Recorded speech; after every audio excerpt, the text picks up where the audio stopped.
کہ کیا غائبانہ نماز جنازہ کا کوئی تصور ہمارے ہاں موجود ہے کہ میت جس میں سامنے موجود نہ ہو، میت سامنے موجود نہیں، تو کیا اس کی نماز جنازہ پڑھی جا سکتی؟ کیونکہ ہم بہت سے ٹی وی کے اوپر بھی دیکھتے ہیں، بہت سارے چیزوں کے اندر یہ بات آتی ہے کہ ہم دیکھتے ہیں وہ جیسے آپ نے دیکھا ہوگا ایک زمانے میں جو ایک صاحب اسامہ بن لادن تھے، جب وہ ان کو مارا گیا تھا تو لوگوں نے ان کی غائبانہ نماز جنازہ پڑھی تھی۔ اچھا یہ جو غائبانہ چیز ہے نا، یہ صرف نماز جنازہ کے حوالے سے چیز نہیں، بلکہ اور بھی جو غائبانہ چیزیں ہیں اس کے اندر بھی والا مسئلہ ایک آتا ہے۔ مثلا غائبانہ سلام کا جواب دینا۔ ایک آدمی ہے، وہ خود سامنے موجود نہیں ہے اور اس نے آپ سے کہا یا آپ تک پیغام پہنچایا کہ وہ فلاں صاحب نے آپ کو سلام کہلوایا، تو کیا ہم پر واجب ہے کہ اس کا سلام کا جواب ان تک پہنچائیں یا اسی وقت جواب دیں؟ اس کا جواب ہے کہ نہیں، غائبانہ سلام کا جواب دینا واجب نہیں۔ اسی طریقے سے مثلا جو آدمی سامنے نہیں ہے لیکن وہ واٹس ایپ پہ آپ کو سلام لکھ رہا ہے، وہ ای میل پہ آپ کو سلام لکھ رہا ہے، وہ خط میں آپ کو سلام لکھ کے بھجوا رہا ہے، تو کیا اس کا واجب ہے؟ تو زیادہ تر فقہا یہ فرماتے ہیں کہ اس کا بھی سلام کا جواب دینا واجب نہیں ہے۔ البتہ فقہا میں ایک اختلاف ہے، لیکن آغا سیستانی بھی اس کے قائل ہیں اور دیگر اور علماء کی ایک بڑی تعداد ہے، چند ایک نے البتہ اس سے اختلاف کیے۔ لیکن غائبانہ جو سامنے موجود نہ ہو، جس طرح سے مثلا ٹی وی اناؤنسر کوئی آ کر سلام کرتی ہے، آپ وہ لوگوں کے سامنے نہیں، بس وہ تو ایک ریکارڈنگ ہے یا خبرنامہ وغیرہ پڑھا جا رہا ہے، اس کے اندر سلام، اس کا بھی جواب دینا اس لحاظ سے واجب نہیں۔ تو اسی طرح سے میت اگر سامنے موجود نہ ہو تو کیا اس کی نماز جنازہ پڑھی جا سکتی ہے یا نہیں؟ تو اچھا دیکھیے، ہمارے جو اہل سنت برادران ہیں ان میں شافعی اور حنبلی فقہ کے اندر جائز ہے۔ حنبلی فقہ سعودی عرب کے اندر فالو کی جاتی ہے، وہاں پر غائبانہ نماز جنازہ ہوتی ہیں، شافعی فقہ والے بھی غائبانہ نماز جنازہ پڑھتے ہیں۔ لیکن جو فقہ حنفی اور فقہ مالکی، پاکستان میں فقہ حنفی بہت زیادہ ہے، یہاں حنفی علماء غائبانہ نماز جنازہ کو جائز نہیں سمجھتے، اور وہی بات کہتے ہیں جو کہ شیعہ فقہا یہ بات کہتے ہیں۔ شیعہ فقہا تو تمام کے تمام بالکل متفق ہیں کہ غائبانہ نماز جنازہ جو ہے وہ جائز نہیں، تمام شیعہ فقہا اس بات پہ متفق۔ آیت اللہ سیستانی بھی فرماتے ہیں کہ نماز میت کی شرائط میں سے ہے کہ میت حاضر ہو، اور غائبانہ نماز جنازہ صحیح نہیں ہے خواہ میت اسی شہر میں کیوں نہ موجود ہو، یعنی میت اسی شہر میں موجود ہے لیکن پھر بھی غائبانہ، بلکہ اتنی دور بھی میت نہیں ہونی چاہیے۔ مثلا میت کسی جگہ پر میت رکھی ہوئی ہے اور ہم اس سے بہت دور 15-20 فٹ کے فاصلے پر کھڑے ہو کر وہاں پہ نماز جنازہ پڑھ رہے ہیں، تو یہ بھی صحیح نہیں، بلکہ مستحبات کے اندر سے ہے کہ اس کے جسم کے کپڑا اور وہ جو ہے جو نماز پڑھ رہا ہے وہ بھی اس کے گہوارے وغیرہ سے اتنے بہت قریب ہو کے اس سے نماز پڑھے، تو اتنی دور بھی نہ ہو، سوائے اس کے کہ دور ہونا نماز جماعت کی وجہ سے ہو، یعنی نماز جماعت پڑھ رہا ہے تو آخری صفوں میں مثلا ایک آدمی کھڑا ہوا ہے تو وہ تو جنازے سے بہت دور ہو گیا، تو وہ کہے گا کہ میرے لیے تو غائبانہ ہو گئی، مجھے تو میت بھی نظر نہیں آ رہی، لیکن کیونکہ وہ جماعت کی صفوں کی وجہ سے بہت دور ہوا ہے، اس وجہ سے اس کے اندر کوئی اشکال نہیں۔ تو بہرحال یہ ایک چیز اس کے اندر دماغ میں رہے۔ اچھا، اب مسئلہ یہ ہے کہ اختلاف کی وجہ کیا ہے، یعنی یہ کہاں سے یہ بات دماغ میں آئی کہ غائبانہ نماز جنازہ نہیں ہو سکتی، غائبانہ نماز جنازہ ہو سکتی ہے؟ وہ یہ کہ نجاشی جو بادشاہ تھا، نجاشی نہیں ہے بلکہ یہ ہے نجاشی تشدید کے ساتھ، حبشہ کا وہ بادشاہ کہ جب حضرت جعفر طیار اور مسلمان جو ہے وہ حبشہ ہجرت کر کے گئے تھے تو نجاشی نے ان کو پناہ دی تھی، اور بڑا ہی دلچسپ وہاں کے پورا ایک واقعہ ہے، اس پہ علماء نے بڑے بڑے جو درس بھی دیے ہیں، اور بڑا تاریخ کا ایک انتہائی اہم ترین واقعہ تھا ہجرت حبشہ۔ تو روایت میں یہ ہے کہ جب حبشہ کے بادشاہ نجاشی کا انتقال ہوا تو پیغمبر نے اس کی غائبانہ نماز جنازہ پڑھی تھی۔ یہاں پہ بھی دیکھیے وہی روایت آ گئی کہ جس کی وجہ سے یہ دماغ میں لوگوں کی چیز آئی۔ البتہ اس بات سے قطع نظر یہ واقعہ تاریخ میں تواتر کے ساتھ ہے کہ نجاشی بادشاہ کی نماز جنازہ پیغمبر اسلام نے غائبانہ طور پر پڑھی تھی، لیکن اس کی تفصیل ابھی آگے چل کر ہم بیان کریں گے۔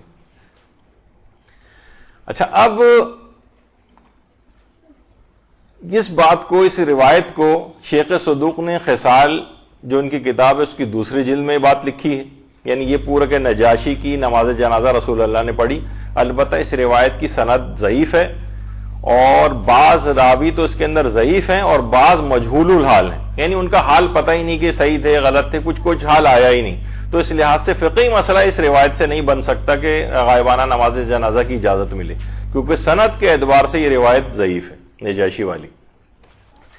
اچھا، اب لیکن اس سے سند سے قطع نظر، بہرحال تاریخ کے اندر تقریباً اس بات میں تواتر پایا جاتا ہے۔ تاریخ میں حدیث کے علم کے اعتبار سے تو یہ بات ثابت نہیں ہے، لیکن تاریخ میں بہت کثرت کے ساتھ یہ بات نقل ہوئی۔ ہمارے ایک عالم ہے مرزا محمد تقی عاملی، جن کی کتاب ہے مصباح الہدی فی شرح عروۃ الوثقی، اس کی 6 جلد میں انہوں نے یہ بات بیان فرمائی ہے کہ پیغمبر اسلام نے نجاشی کی غائبانہ نماز جنازہ نہیں پڑھی تھی، غائبانہ نماز جنازہ نہیں پڑھی تھی، بلکہ فقط دعا کی تھی، دعا۔ اچھا، اور عربی میں یہ چیز بہت عربوں میں بھی رائج ہے کہ صلاۃ کا لفظ جو ہے یہ نماز کے لیے تو ہوتا ہی ہے لیکن دعا کے لیے بھی استعمال ہوتا ہے۔ تو اس سے یہ لوگوں کو ہوا کہ ایک پیغمبر نے شاید غائبانہ نماز جنازہ پڑھی تھی جبکہ پیغمبر نے فقط دعا کی تھی، دعا کی تھی۔ تو اس لحاظ سے نجاشی کے متعلق جو یہ بات ہے کہ فقط دعا کی تھی، نماز جنازہ نہیں پڑھی تھی۔ دیکھیے، نجاشی کا جو انتقال ہے وہ 9 ہجری میں ہوا تھا اور پیغمبر اسلام ختمی مرتبت صلی اللہ علیہ وآلہ وسلم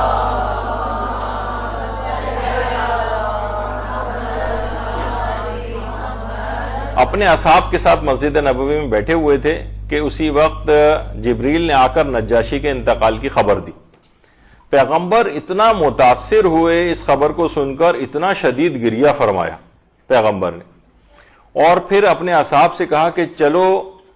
تمہارا ایک نیک بھائی اس دنیا سے چلا گیا ہے، چلو اس کے اوپر چل کر نماز پڑھیں، یعنی صلاۃ کا لفظ آئے یعنی دعا کریں۔ بہرحال اس کے اندر تو یہی لفظ آیا۔ اچھا، اب پیغمبر اسلام پھر چلتے ہوئے اس زمانے میں جو مدینہ تھا، مدینے سے میں جو باہر کا علاقہ تھا، صحرائی علاقہ، مسجد غمامہ والے علاقے کی طرف پیغمبر آئے۔ آج بھی جو مسجد غمامہ ہے وہ ذرا ابھی تو مسجد نبوی کے بالکل سامنے ہی ہو گیا، لیکن پہلے یہ مدینے سے بہت باہر کا علاقہ تھا، بلکہ صحرائی علاقہ تھا۔ اس کا نام غمامہ پڑھا ہی اس وجہ سے تھا کہ پیغمبر اسلام یہاں پر عید کی نماز پڑھانے کے لیے تشریف لائے تھے، اور جس وقت تشریف لائے تھے اس وقت آسمان بادلوں سے ڈھکا ہوا تھا۔ تو اس جگہ پر نماز عید پڑھی تھی پیغمبر نے، اور بادل آئے ہوئے تھے، بادلوں کو عربی میں غمامہ کہتے ہیں، تو اس وجہ سے اس مسجد کا نام مسجد غمامہ بعد میں پڑ گیا اس جگہ پر۔ تو پیغمبر نے یہاں آ کر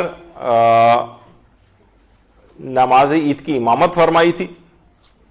اچھا، پیغمبر جس وقت یہاں پر آئے تو قدرت الہی سے پست اور بلند ہوئی زمین، اور اس کے بعد مسطح اور مساوی ہو گئی، اور یہاں تک کہ پیغمبر اسلام کے سامنے نجاشی کا جنازہ آ گیا۔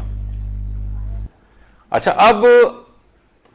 پیغمبر اسلام کے سامنے کیونکہ جنازہ آ گیا تو پیغمبر اسلام نے وہاں پر نجاشی کی نماز جنازہ پڑھائی،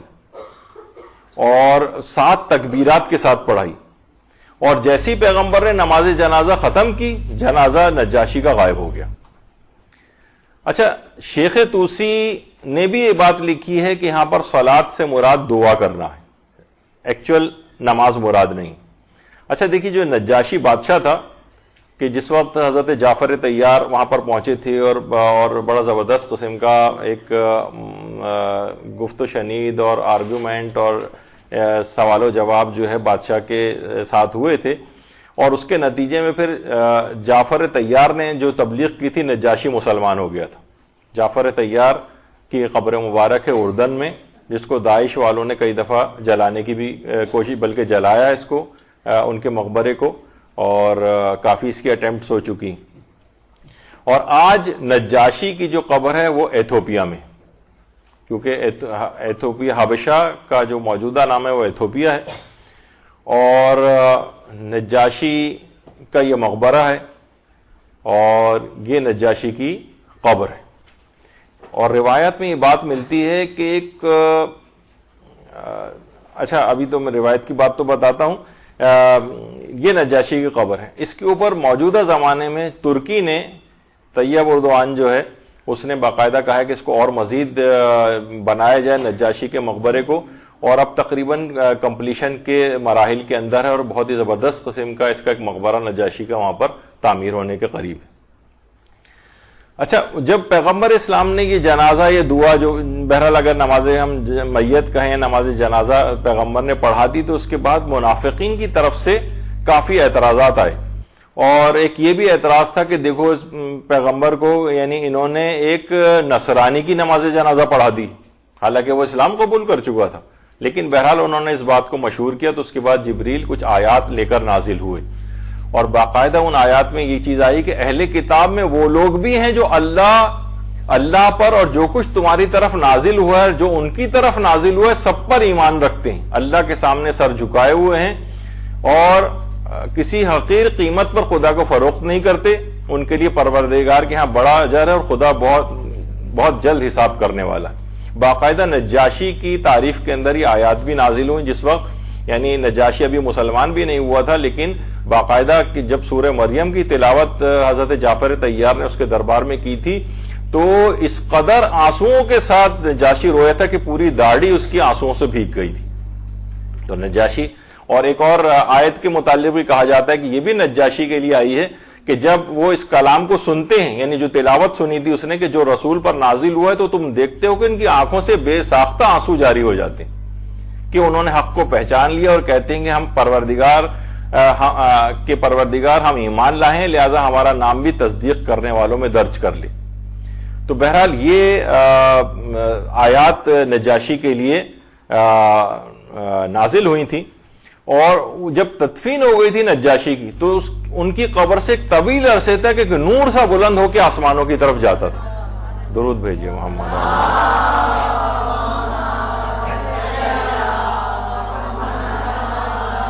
اور باقاعدہ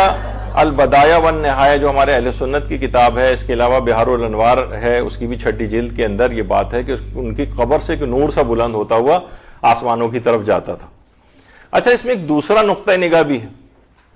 وہ یہ ہے کہ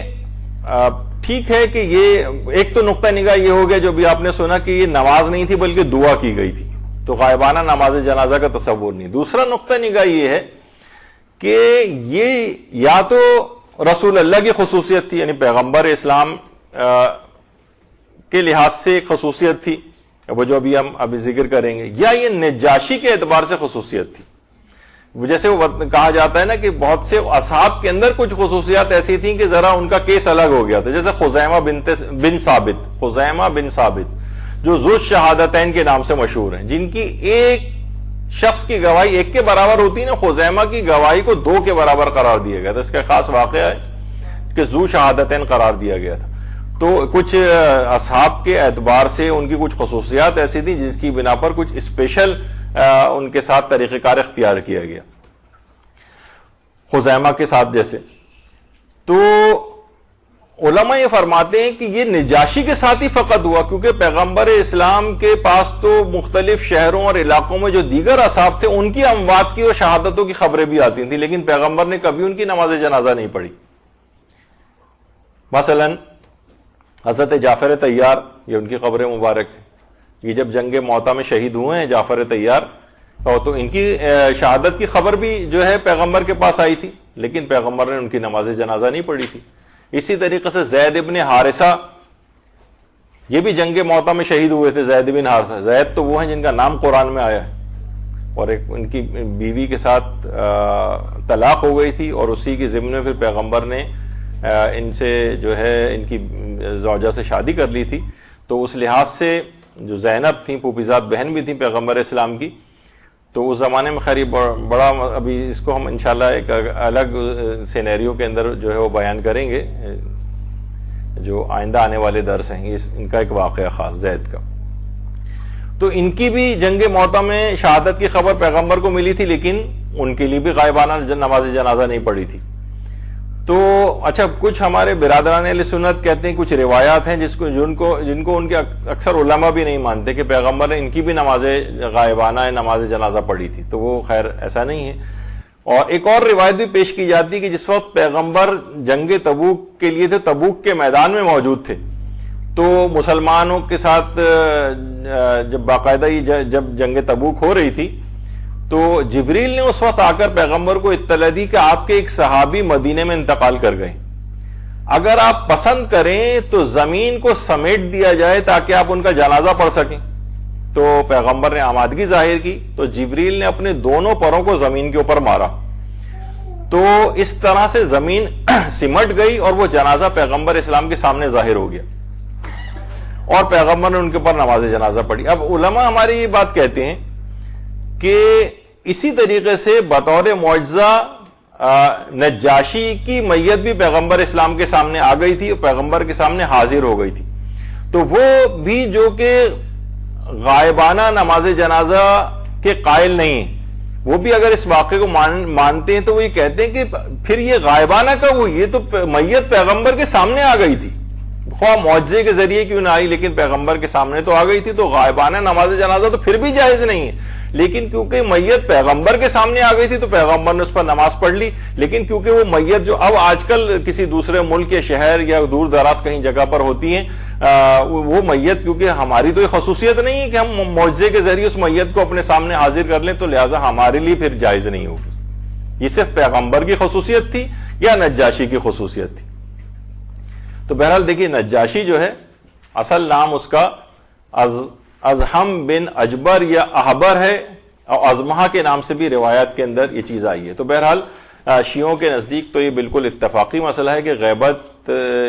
میں یعنی غائبانہ نماز جنازہ جو ہے وہ کسی بھی شخص کی جائز نہیں ہے. اور علماء اہل سنت میں بھی حنفی اور مالکی فقہ کے اندر اجازت نہیں ہے، صرف شافعی اور حنبلی فقہ کے اندر اس بات کی اجازت ہے. تو اس کے اندر بھی آپ نے دیکھا کہ صرف روایات جو ہیں وہ اس سلسلے میں جو آئی ہیں اس سے لوگ عام طور پر خود سے روایات پڑھتے ہیں، پھر خود سے ہی ایک نتیجہ نکالتے ہیں کیونکہ پیغمبر نے پڑھی تھی تو لہٰذا غائبانہ نماز جنازہ کی اجازت ہے. اور یہ والے جو روایات ہیں جیسے میں نے کہا کہ تاریخ کے اندر تو تواتر کے ساتھ تقریباً آئی ہیں، لیکن وہ سند کے اعتبار سے یعنی کسی حکم شریعت کو ثابت کرنے کے لیے نہیں ہے. اور کسی خاص صرف دیگر اصحاب کے ساتھ بھی ایسا ہوتا تھا لیکن پیغمبر نے ان کی کبھی غائبانہ نماز جنازہ نہیں پڑھی. ائمہ کے اپنے اصحاب مختلف علاقوں اور شہروں کے اندر انتقال کرتے تھے اور ان کی خبریں آتی تھیں، ائمہ نے کبھی اس کو نہیں پڑھا ہے. لہٰذا ہماری فقہ کے اندر تو مطلقاً اس بات کی اجازت نہیں ہے. البتہ اہل سنت کے جو 4 میں سے 2 فقہ ہیں وہ اجازت دیتی ہیں اور 2 اجازت نہیں دیتی. تو بہرحال یہ 3 تقریباً ہم نے آج حدیث کے سلسلے میں جو چیزیں ہیں وہ آج مکمل کی ہیں. تو اسی طرح سے جو مدرسے کی انتظامیہ ہے ان کی طرف سے یہی بات آئی ہے کہ اس طرح کی بہت ساری روایات ہیں اور چیزوں کے صحیح مفہوم یا فقہی مسائل کہ جن کے پیچھے اس طرح کی چیزیں اور غلط فہمیاں ہیں ان کو دور کیا جائے. تو ہماری یہ سیریز جو چل رہی ہے تو آج ہم نے تقریباً ان 3 چیزوں کو مکمل کیا.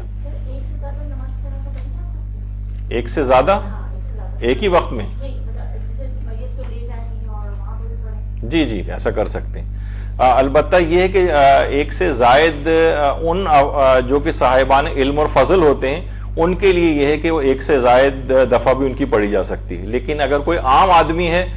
تو کوئی اور اگر وجہ نہیں ہے تو بار بار اس کی نماز جنازہ پڑھنا یہ اتنا پسندیدہ نہیں ہے. البتہ صاحبان علم و فضل ہو تو اس کے لیے پسندیدہ ہے. جیسے خود پیغمبر اسلام کے لیے کتنی دفعہ متعدد لوگ آتے تھے، پڑھ کے جاتے تھے اور ائمہ اطہار نے الگ پڑھی ہیں، دیگر اصحاب نے جو ہے جو اصحاب باصفہ تھے انہوں نے الگ پڑھی.